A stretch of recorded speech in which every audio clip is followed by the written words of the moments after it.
का ब्यौरा मिल चुका है। आज वित्त विभाग के प्रशासनिक पदवर्ग समिति को रिक्तियां ये भेज दी जाएंगी। उसके बाद कैबिनेट में वैकेंसी के प्रस्ताव पर मुहर लगेगी। कैबिनेट से पास होते ही बीपीएससी को रिक्तियां भेजी जाएगी। बीपीएससी थर्ड पेज बहाली का इसी महीने विज्ञापन जारी हो जाएगा। लगभग 68,000 पदों पर बहाली के लिए थर्ड पेज में विज्ञापन जारी किया जाएगा। तो देखिए, बड़ी तैयारी हो रही है बम्पर बहाली को लेकर के।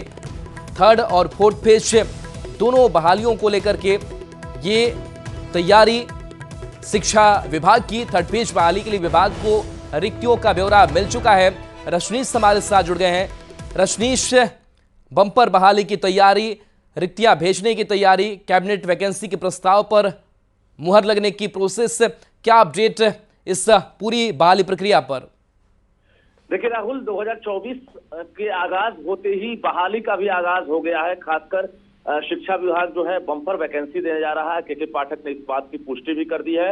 और अभी जो शिक्षक अभ्यर्थी हैं उनके लिए राहत की खबर यह है कि आज जो रिक्तियां हैं, शिक्षा विभाग ने रिक्तियां सम्मिलित करके प्रशासनिक पदवर्ग समिति है वित्त विभाग का, वहां इसे भेजने की तैयारी कर लिया है।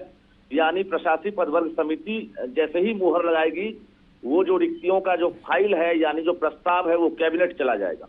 और कैबिनेट में जाने के बाद इस पर मुहर लगेगी। उसके बाद जो अधियाचना है शिक्षा विभाग बीपीएससी को देगी। कुल मिलाकर ये माना जा रहा है कि आचार संहिता लगने से पहले बीपीएससी जो है विज्ञापन जारी करेगा, जिसमें लगभग 68,000 पदों पर तीसरे फेज में बहाली होगी। इसके तुरंत बाद अगस्त में भी चौथे फेज की लगभग 1 लाख पदों पर बहाली होगी। राहुल जी बिल्कुल। और जो तेजस्वी यादव के साथ सरकार चल रही थी उसमें भी क्रेडिट लेने की घोड़ नजर आई।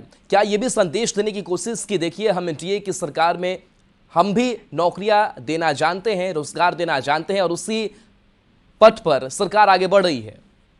बिल्कुल। देखिए, जैसे ही महागठबंधन से अलग हुआ और एनडीए की सरकार बनी, उसी दिन तेजस्वी ने बड़ा विज्ञापन जारी कर दिया, जिसके बाद जो अभी एनडीए की सरकार है इसने भी अब एक तरह से अब पूरी तैयारी कर ली है कि 2024 जो है बहाली का साल होगा। यानी पहला साल होगा जिसमें एक साथ 2-2 चरण की बहाली होगी। तो के पाठक ने इस बात की पुष्टि कर दी है।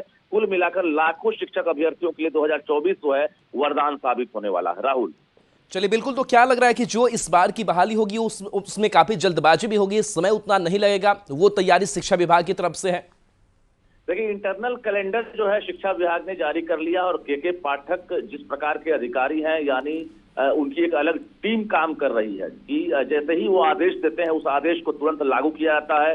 उसके साथ साथ एक टाइम फ्रेम बंधा होता है कि इस टाइम के अंदर, इस ड्यूरेशन के अंदर ये काम करना है। तो कुल मिलाकर इसी महीने में आचार संहिता लगने से पहले माना यह जा रहा है कि 15 फरवरी तक विज्ञापन जारी हो सकता है।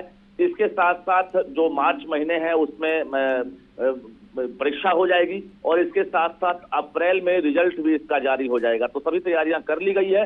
जो डीएलएड है, बीएड है, सीटेट है, बीटेट है, एस्टेट है, लाखों की संख्या में उनके लिए ये साल काफी वरदान होगा। जी।